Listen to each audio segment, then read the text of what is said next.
আজকে আমরা এমন একটি মুভি এক্সপ্লেন করতে চলেছি যে মুভিটির নাম দ্য ক্যাপ্টেন। মুভিটিতে দেখতে পাচ্ছি যে একটি বিমান বিদেশের উদ্দেশ্যে রওনা দিচ্ছে। বিমানটি আকাশে ওড়ার প্রায় 40 মিনিট পর তার ডান পাশের গ্লাসটি ফেটে যায়। তখন গ্লাসটি ফেটে যাওয়ার সাথে সাথে পাইলট বেরিয়ে যায়।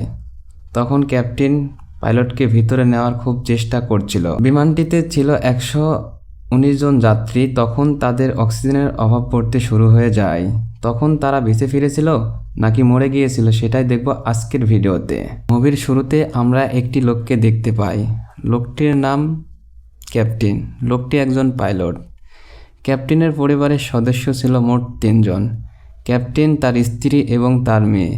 তার মেয়ের ছিল জন্মদিন, কিন্তু প্রতিদিনের মতো আজও তাকে ডিউটিতে যেতে হবে। ক্যাপ্টেনের যেতে ইচ্ছে করছিল না, তবুও তাকে যেতে হবে।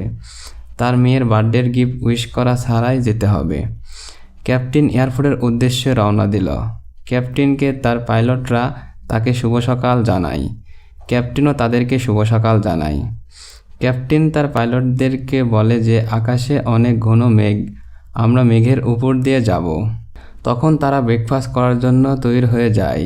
তখন পাইলট তার ক্রু মেম্বারকে বলে যে সব কিছু ঠিক আছে নাকি, তাই চেক করার নির্দেশ করে। তখন ক্যাপ্টেন তার পাইলটদেরকে এবং তার ক্রু মেম্বারকে বলে, এখন আমাদের যাবার সময় হয়েছে, আমাদেরকে যেতে হবে।